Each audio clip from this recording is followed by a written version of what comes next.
Hadirin rahimakumullah. Beberapa tahun terakhir kita menyaksikan dari televisi berita yang sangat memprihatinkan yang terjadi di beberapa negeri Islam. Di saat negara-negara barat yang berpenduduk non-Islam hidup dalam kedamaian dan ketenangan, di negeri yang berpenduduk Muslim, terutama di negara-negara Arab, justru kerap kali diwarnai dengan pertikaian dan peperangan.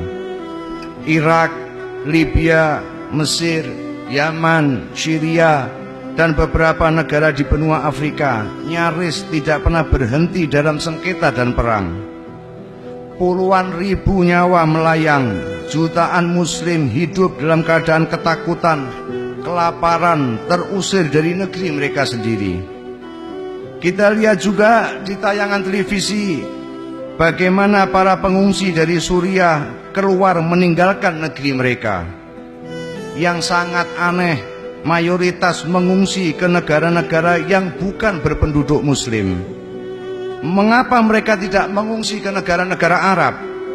Padahal Saudi Arabia, Yordania, negara-negara Teluk seperti Kuwait, Abu Dhabi, Oman, dan lain-lain lebih dekat, sama dalam bahan bangsa, sama bahasanya, sama agamanya.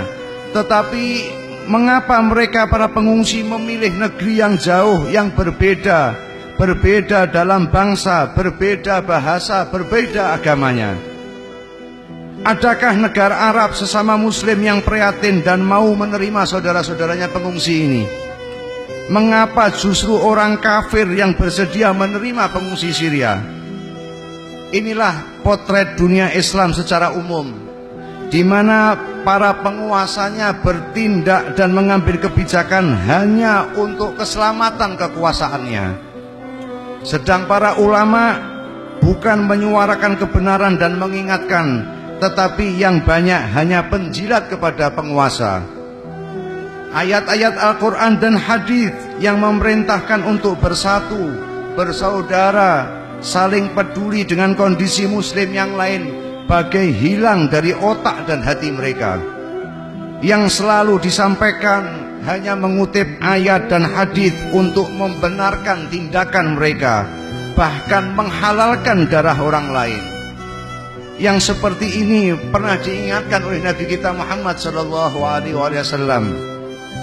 Pada suatu hari Nabi bertemu dengan Sayyidina Umar. Beliau memegang janggut Umar dan berkata, "Wahai Umar, inna lillah wa inna ilaihi raji'un." Dengan penasaran Sayyidina Umar bertanya, "Wahai Rasulullah, demi ayah dan ibuku, mengapa Anda mengucapkan kalimat itu?"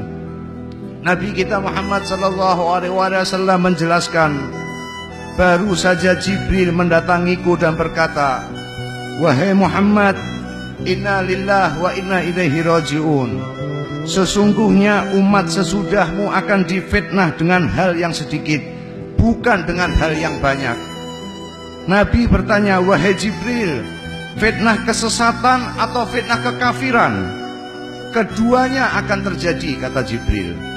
Nabi bertanya lagi, "Bagaimana mereka tersesat dan bisa menjadi kafir, padahal aku telah meninggalkan bagi mereka kitab Allah, yakni Al-Quran?" Malaikat Jibril menjawab, "Dengan kitab Allah mereka tersesat, karena masing-masing golongan akan menakwilkan sesuai dengan keinginan mereka, karena itu mereka sesat." Jadi jangan heran kalau ada seseorang atau ulama yang melakukan tindakan yang barbar, tidak beradab, tidak berperi kemanusiaan, sementara dari lisan mereka keluar ayat-ayat Al-Quran dan hadis Nabi SAW.